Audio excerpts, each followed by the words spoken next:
If you haven't seen my previous body cam review video, I'll have it linked in the description. You might want to watch that. It might add a little bit of context to this conversation. In that video, I focused on why are we actually even doing a reload to begin with as the main concern. And I still believe that that is the main concern and the main issue with the decision-making aspect of what happened there. But in doing so, I essentially wasn't paying much attention to the actual reload itself and why the malfunction or the magazine actually dropped out of the magazine. Well, and I said that basically, he didn't insert the magazine all the way or properly or whatever, and that's not exactly what happened. I'm also going to read some of your comments in the last video because you guys brought up some pretty good points that are good topics of conversation regarding training in general and this specific issue. So essentially what happens with this officer as he engages the suspect the first time and he does that first reload and he inserts that magazine, the suspect is coming out of that door as he's racking his slide, which he also didn't need to do, right? Because he already had a round in the chamber. So that was wasted time and energy, not efficient, didn't need to happen. But he's racking his slide, and then he's engaging the suspect with one hand on his handgun. And in doing so, when his support hand goes to meet his handgun, he's actually using his support hand to depress his magazine release as his strong hand thumb is on the magazine release, as his support hand is meeting his handgun to actually attempt to get a grip on his pistol. Now, I know that this officer knows what a good grip is because in his second string of fire, he demonstrates that he knows what a good grip is. The grip that he establishes when he has to go now and engage this person with one hand, or kind of really doesn't necessarily establish it, but you kind of see his support hand over top of his strong hand thumb, is a grip that you do see officers in shootings or holding their gun, pointing it at people at times. And I pointed this out in the past. When you see this happening, it's a clear indication that those officers don't understand what a good grip is and are not familiar with the fundamentals of marksmanship because that grip is not taught anywhere. There's a book called Evaluating Police Tactics, and I'm going to cover the why again on why are we doing it to begin with, which is the major concern here. In that book, Evaluating Police Tactics, it basically covers the difference between more of like an analytical approach between stepping center before going into a room or doing a threshold evaluation as to simply just dumping into the room. But aside from that, there are a few chapters in that book where they bring up a lot of really great valid points. And one of the stories that it tells is a story about officers who, I think they were executing a search warrant and essentially, or maybe it was some type of warrant, but the officers go into the house and they get shot at and some officers go down. I'm not sure if anybody was killed, but definitely officers were seriously hurt. And essentially those officers developed a program or a training course essentially where now they were teaching like officer down drills based off of what happened, which is, still a good thing to do. But essentially what it says is like, however, they never questioned whether or not they should have gone in there to begin with. And again, that's what's going on here. And the problem is that we can sometimes try to create solutions for problems that should never have existed anyways. So just for example, and maybe this isn't a great example, but I'm going to use what actually happened here. Now that I'm explaining to you that this officer was firing with one hand and then meeting his support hand, trying to meet his support hand to his gun at the same time, which is not something we train or do.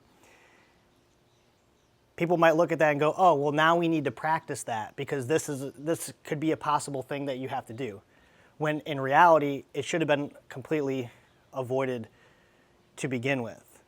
And so now I'm going to read some of your comments because, again, they brought up some really great points. Someone said, trainers have been banging for years about topping off your magazine. In a military gunfight context, that probably makes sense. But these extreme close quarter gunfights we see in law enforcement, the principle should be to work the problem with what you have and reload as a last resort when the gun is empty. This is a big reason why my primary magazine is a 21 rounder. I also carry 21 rounds, 2 magazines that are 21 rounders. And that's a big reason why.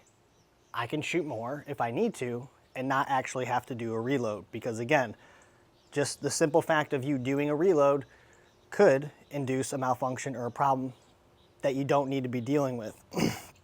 And One of the other things that I brought up, excuse me, on Instagram was I posted a picture of the range, and what I think is funny is how people will watch a body cam video of an officer's performance and they'll associate things with good training, or this officer had training, and like many of you did with this officer here, pointed out, you know, that he's skilled or that he trains. But then when we do something that has a negative connotation to it, or something that we don't, you know, believe is correct, essentially like doing a reload when we probably shouldn't be, nobody says like that's because of training, right? And I kind of think that's an issue. Somebody asked me if I think that particularly is a training problem, and I don't think so, because I don't feel that way. I don't feel like I will ever shoot 5 rounds and then do a reload if it's not necessary. And when is it that they train you to do a reload? When there's a lull in the fight. Plus, really important aspect to that, not only is there a lull in the fight, but is it safe for you to do so? Because this officer, there was a lull in the fight. However, it was not safe for him to do a reload. Why wasn't it safe? Because the status of the suspect is unknown, and he's still in close proximity to where the suspect is. So where do we actually shoot a minimal number of rounds all the time and do reloads? On the range. In my department's course of fire for our qualification, we only load our magazines 6 and 6 the entire time. And then I think at the last yard line, the furthest yard line that you have to shoot, you have 8 rounds, and you split them up however you want between 2 magazines, right? So the whole time you're shooting a minimal number of rounds and doing reloads. Now, I know that I'm not going to do that in real life, but I think people could make an argument that because you're doing it on the range or you're doing it all the time, that could be a habit that you've built in. So I think there's an argument to be made there. Someone said, the officer is super lucky. Imagine if the guy had a gun with a switch or something like that. Absolutely. I've often said that actually the standard to whatever it is that you're doing is somebody with a Glock switch, because I know of somebody who was killed by a Glock switch and other officers were shot at that same time. A buddy of mine was shot with a Glock switch and basically ambushed, you know, in his vehicle. And so those are extremely prevalent, and that's a good question to ask yourself. Like, would you be doing the thing that you're doing if you knew that the person had a Glock switch, which essentially should be the standard? Someone said, everyone who has been through tough stuff like this regularly and always says your training will take over during a stressful encounter and situation. I believe this to be the case personally.